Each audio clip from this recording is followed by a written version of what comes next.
Well, it's been a good year so far for the region. We've had some large sovereign supply from Saudi and from the Qataris as well, which has both received very good responses. We've seen some supply in the corporate space and the bank space. And I think overall we expect it to be a good year for issuance in the region. A lot of redemptions coming up now in 2019, and we'll see some pre-funding. Also, with rates still at historical lows, I think many borrowers will look at the markets now rather than wait. So I expect good deal flow, but we have to be aware of the sort of market dynamics, the geopolitical risk, concerns, partly around the region itself.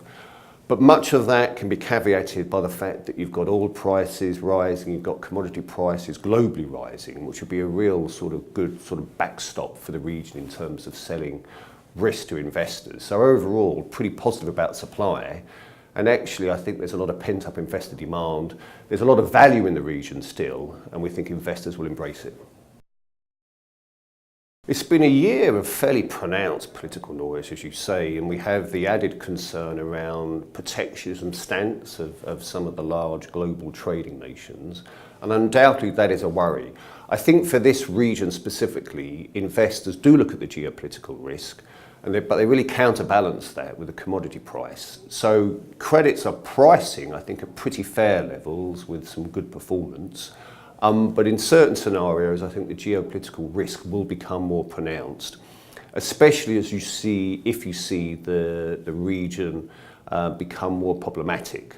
But I think overall, the efforts made by especially the sovereigns and the banks and hopefully the corporates to come with global investors will pay off.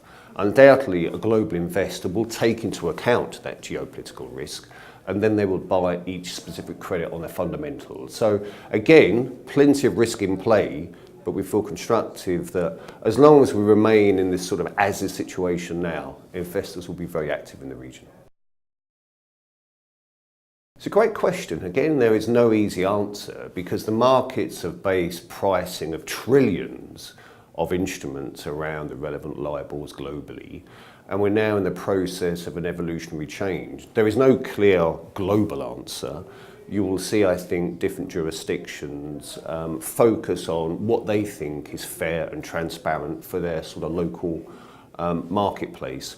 One thing to me is critical. We know very clearly that banks and regulators are really focused on this matter now, and for borrowers especially, it's a key fact in terms of how they manage their asset and liability management going ahead.